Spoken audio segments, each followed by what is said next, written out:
Verónica, bienvenida a Superhéroes 15.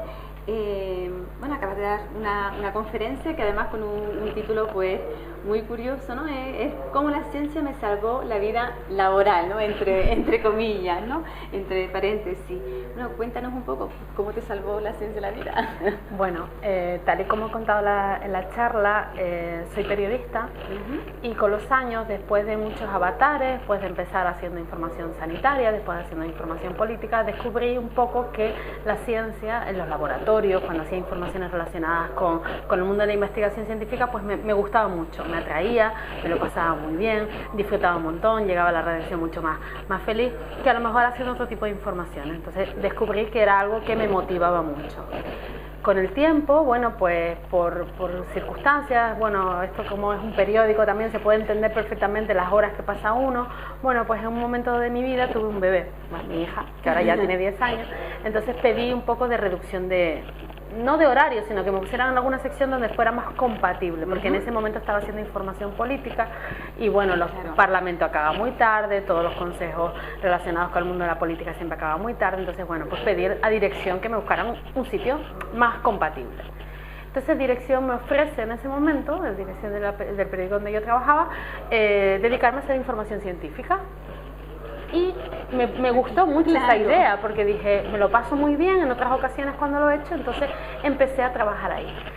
Y realmente me gustó tanto que decidí formarme, y entonces hice un máster en periodismo científico, divulgación de la ciencia y demás.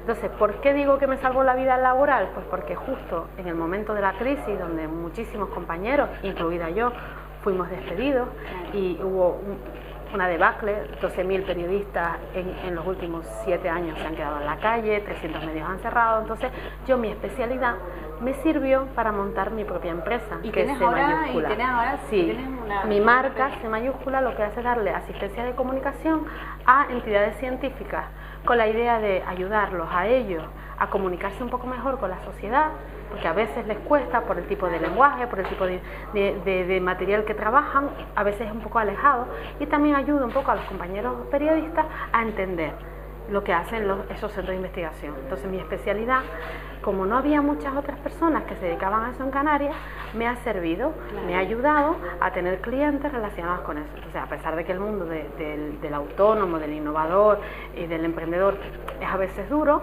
sí que es verdad que he conseguido mantenerme en mi profesión, trabajar, tener un proyecto de presente y de futuro ambicioso y con ganas de seguir. Por eso digo que la ciencia casualmente me llevó, el periodismo me llevó a especializarme en ciencia, y esa especialidad es justamente lo que ha conseguido que yo consiga trabajo. Claro, y además un trabajo donde tú además emprendiste y montaste tu propia empresa, ¿no? Que si no te podrías haber quedado tranquilamente pues, buscando otro periódico, que era muy difícil porque es un momento de crisis económica, más de crisis en el modelo de negocio de los propios medios de comunicación. A lo mejor me hubiera quedado un poco descolgada si hubiera seguido siendo una periodista generalista, o si hubiera seguido por la especialidad política quizás, que a lo mejor no había tanta esa necesidad, o había más compañeros que se dedicaban a eso.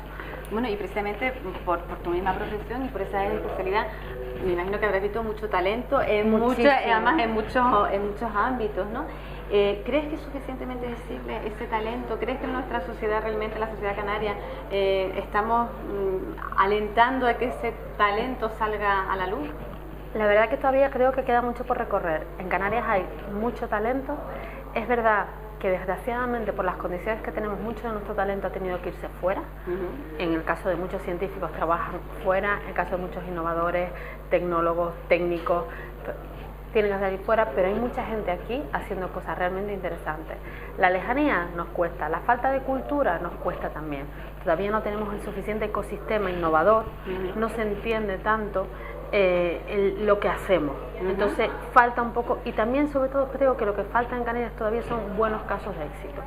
El día que tengamos una empresa innovadora en tecnología, en ciencia, en cualquiera de estos ámbitos, emprendedor, que haya llegado a una facturación, porque al final La única manera cuantificable, pues, es el número de empleados, facturación o reconocimiento internacional. Cuando consigamos eso, eso va a ser detractor para otras y sobre todo para los inversores. Claro. Porque una empresa como la mía, quizás al ser de servicios no necesita tanto inversor, pero hay empresas de base tecnológica que necesitan de un inversor. Y para ellos necesitan unos casos claro, de esto para poder los inversores en Canarias todavía no se terminan de decidir. Prefieren inmovilizar su dinero o dedicarlo a cosas que ya saben de antemano que no le van a dar. Tenemos un montón de casos de hoteles a medio construir, centros comerciales vacíos. Entonces esos empresarios han preferido dedicar esos millones de euros en vez de a lo mejor probar ese mismo dinero en un ecosistema diferente, en alguien que está haciendo videojuegos o que está haciendo aplicaciones o que está haciendo cualquier cosa que pueda crecer, pero no están acostumbrados a que su dinero se vea en ese tipo de empresas. Pues a ver si toman buena nota. Y por último ya preguntarte, bueno, precisamente tú te viste en el caso que montaste tu empresa, ¿cuál es el superpoder que hay que tener para emprender?